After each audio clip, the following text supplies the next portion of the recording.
तो क्या प्रशांत किशोर से हाथ मिलाएंगे चिराग पासवान? कि 8 या 10 और उधर 6, कितना हो गया? 16%। और जिस 16% की राजनीति करके नीतीश कुमार 20 वर्षों से बिहार की सत्ता पर काबिज है, तो हम यह 16% को अगर जोड़ दें और कांग्रेस का जो वोट है उसको भी अगर जोड़ लें, समेट लें जी। तो कहीं न कहीं से हमारे हाथ में भी सत्ता आ सकती है। जबकि प्रशांत किशोर कह रहे हैं कि हम तो भाई 243 सीटों पर चुनाव लड़ेंगे। हमको बिहार बुला रहा है, हम राजनीति में बिहार के हित, बिहार के कल्याण और बिहार के विकास के लिए ही आए हैं। सारे एक ध्रुव पर आ जाएंगे, और अगर एक ध्रुव पे आ जाएंगे तो फिर बिहार की सियासत कैसी होगी, यहाँ की राजनीति कौन सा रूप लेगी? सबों की एक ही महत्वाकांक्षा है, चाहत है कि नीतीश कुमार अगर 2025 में फेल होते हैं तो सीएम की कुर्सी कैसे लब की जाए।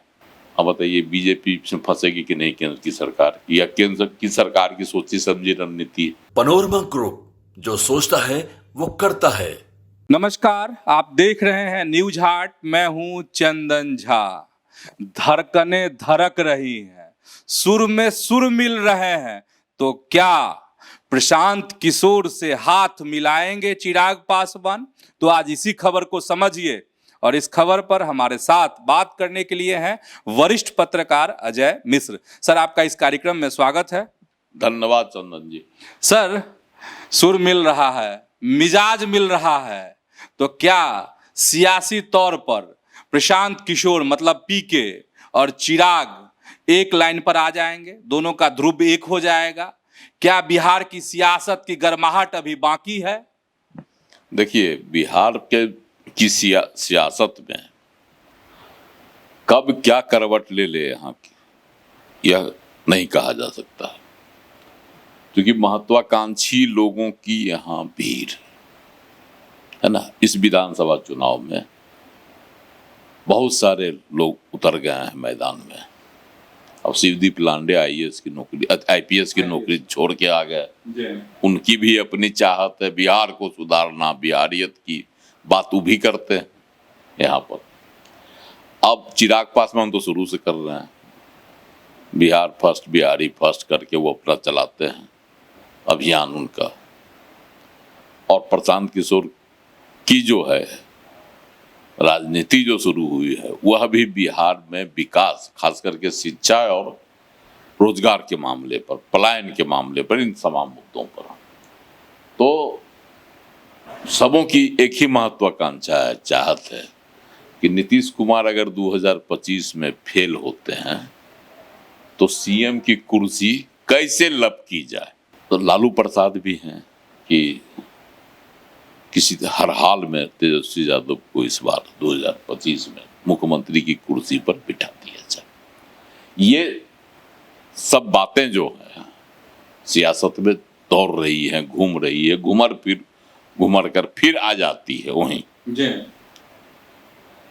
अब जैसे जातीय जनगणना का फैसला जो है केंद्र सरकार ने ले लिया, मोदी सरकार ने ले लिया, कराया जाएगा, इसका निर्णय हो गया। और तमाम दल इसकी आलोचना प्रत्यालोचना, कब होगा, अवधि की मांग, डेट फिक्स कीजिए। कांग्रेस वाले तो बार बार कह रहे हैं इसका डेट फिक्स कीजिए। क्रेडिट लेने की होड़ भी सर, नहीं, और श्रेय लेने की भी होड़ चल रही है। जदयू की ओर से भी हो रही है, राजद की ओर से भी हो रही है, कांग्रेस भी कह रही है कि राहुल गांधी हल्ला कर रहे थे इसलिए कराया गया, जबकि हकीकत है कि बरसों मंडल आयोग की सिफारिश जो है पर कांग्रेस के प्रधानमंत्री कुंडली मारे बैठे रहे, इंदिरा गांधी हो या मनमोहन की सरकार हो। तो ये सब बैठे रह गए थे लोग, लेकिन बावजूद इसके जो है लोग फोड़ ले रहे हैं, मतलब कि इसका फायदा हमको उठाया जाए चुनाव में। अगर चिराग पासवान ने एक अलगे सुर छेड़ दिया जो इतर है एनडीए के तमाम लाइन और लेंथ से। नीतीश कुमार शुरू से जातीय गणना के पक्ष में, उन्होंने करवाया भी बिहार में, और आरक्षण की सीमा भी बढ़ा दी 65% कर दिया 50 से। बावजूद इसके अब चिराग पासवान कहते हैं कि देखिए गणना तो करा लीजिए लेकिन उसको जारी नहीं कीजिएगा। जारी करने से समाज में तनाव बढ़ेगा, नफरत बढ़ेगी, है ना, और सामाजिक जो सद्भाव है वह बिगड़ेगा, ताना बाना गड़बड़ा जाएगा। आना बाना गड़बड़ा जाएगा। इसको करवाइए, वह नहीं करवाने के लिए नहीं कहते हैं करवाइए, लेकिन इसकी रिपोर्ट नहीं कीजिए। इससे जो है, जिसको जो वंचित है सरकारी योजनाओं का लाभ लेने में या विकास के पायदान पर जो पिछड़े हुए हैं उनको वहां तक पहुंचाने की कोशिश की जाए और उनको उस हिस्सेदारी से, उस हिसाब से हिस्सेदारी दी जाए। ये सब उनका तर्क है, लेकिन जातीय गणना की रिपोर्ट जारी नहीं करने की मांग कर रहे हैं। अब बताइए बीजेपी में फंसेगी कि नहीं केंद्र की सरकार, या केंद्र की सरकार की सोची समझी रणनीति चाल है, चिराग पासवान के मुंह से इसको कहवा रही है। यह आलोचना शुरू भी हो गई है और इसमें हो सकता है इसमें और तेजी है, क्योंकि चिराग पासवान बार बार कहते हैं कि हम मोदी के हनुमान, मोदी की विचारधारा पर चलते हैं। इसलिए इस चिराग पासवान की इस नई मांग से भाजपा को भी टेंशन है और तमाम जो विरोधी दल है, जदयू जो भी एनडीए के गठबंधन में, वो तो है ही तनाव में और विपक्ष भी परेशान है। विपक्ष को एक मौका मिल जाएगा। इसी तरह का एक बयान दे दिए थे 2015 में मोहन भागवत, आरक्षण की समीक्षा होनी चाहिए, लालू यादव उसको कैच कर लिए। ऐसा कैच किए कि बिहार में जो बीजेपी की हालत पस्त हो गई, भाजपा के पक्ष में जो हवा बन गई थी वह एकाएक विपरीत हो गई और महागठबंधन को भारी बहुमत से जीत हासिल हो गई। भाजपा कहाँ फेंका गई। तो ये हालात चिराग पासवान ने पैदा कर दिया अपने बयान से। अभी जो है, कल को यह आरोप भाजपा सरकार पर, नरेंद्र मोदी की सरकार पर लग सकती है कि भाजपा की भी यही सोची समझी रणनीति है, गणना करा लेगी और उस रिपोर्ट जारी नहीं करेगी, जैसा कि 2011 में कांग्रेस की सरकार कर चुकी है, मनमोहन सिंह की सरकार। गणना तो हो गया था लेकिन उसकी रिपोर्ट नहीं, आंकड़े जारी नहीं हुए, जारी की गई। तो अब इसकी भी आलोचना होगी। उसी तरह का जो है आरोप लग सकता है कि भाजपा की सोची समझी चाल है, जिसका पर्दाफाश जो है चिराग पासवान ने कर दिया। इसका मतलब नरेंद्र मोदी को एक तो नई चाल में चिराग पासवान फंसा दे रहे हैं। अब लोगों का तर्क है, सियासी तर्क, कि चिराग पासवान की नीयत जो है ना प्रशांत किशोर के साथ जाने की है।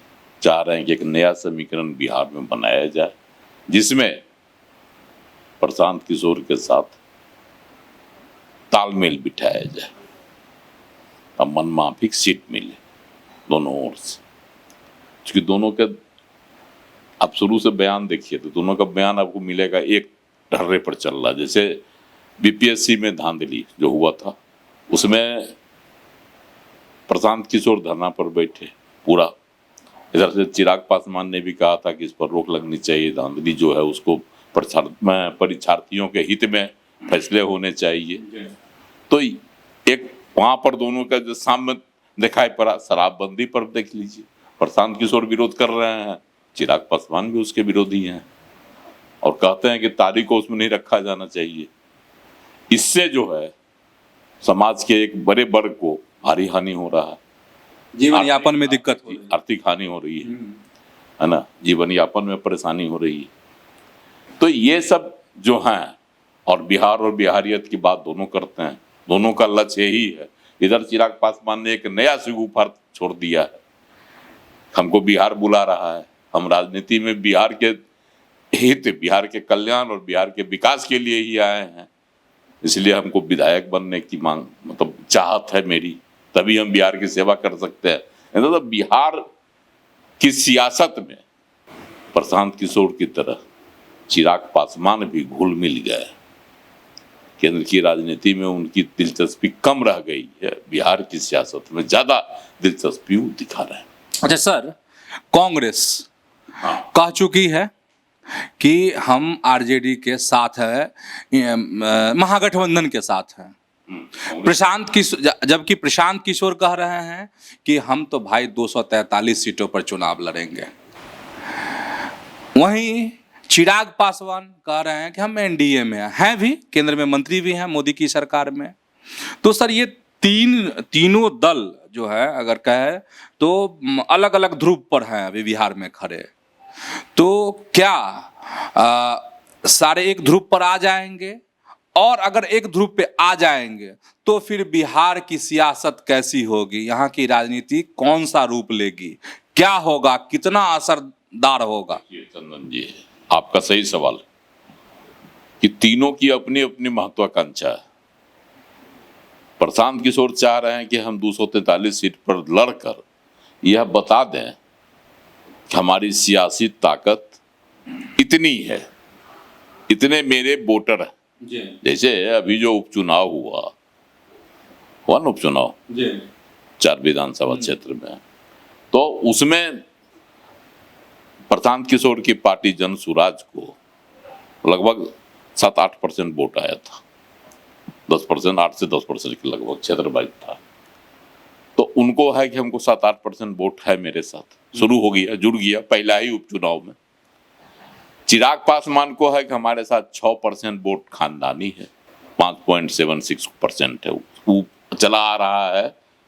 उनके पिताजी जब बनाए थे वो लोजपा को, उस समय से रामविलास पासवान जी के साथ से 6% वोट उनके साथ जुड़ा रहा है, जो अभी तक चिराग पासवान के साथ है। संपन्न जो हुआ हाल ही में पिछले साल जो लोकसभा चुनाव, उसमें भी उतना वोट लोजपा को था, रामविलास को। मतलब उसकी स्पष्ट झलक सामने है। तो उनको है 6%, इनको है 8%, 8 से 10%। तो इन लोगों का गणित है कि 8 या 10 और उधर 6, कितना हो गया? 16%। और जिस 16% की राजनीति करके नीतीश कुमार 20 वर्षों से बिहार की सत्ता पर काबिज है, तो हम यह 16% को अगर जोड़ दें और कांग्रेस का जो वोट है उसको भी अगर जोड़ लें, समेट लें तो कहीं न कहीं से हमारे हाथ में भी सत्ता आ सकती है। यह भी एक खेल चल रहा है। ये तो सर इन लोगों का आकलन है ना, तो है संभव, ऐसा लगता है बिहार में। इसी भरोसे चल रहा है। इस लोगों को बार्गेनिंग है। जैसे चिराग पासवान की जो एनडीए से विपरीत आ जाता है। अब जिलों में इन लोगों ने किया था, जब जनगणना का फैसला हुआ तो इस पर पीसी प्रेस कॉन्फ्रेंस किया जिलों में।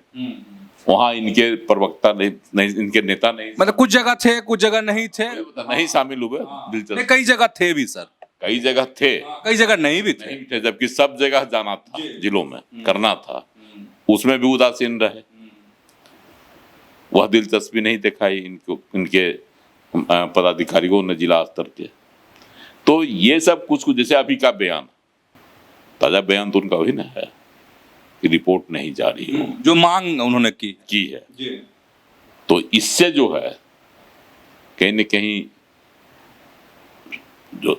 कहीं तोहमत जो है फिर नरेंद्र मोदी की सरकार पर ही जाएगा। तो विचार अंतर हो रहा है। एनडीए के जो विचार है उससे चिराग पासवान अलग हो जा रहा है, और इनके विचार और प्रशांत किशोर के विचार मिल जा रहे हैं।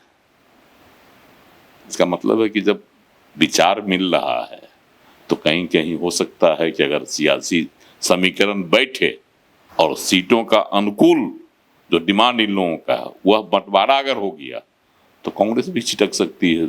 चिराग पासवान भी एनडीए छोड़ सकते हैं और जनसुराज के साथ मिलकर तीनों मतलब एक नई लाइन पे खड़े हो जाएंगे, खड़े हो सकते हैं। सर कितना असरदार देखिए, अगर होते हैं तो फायदा तो एनडीए को होगा।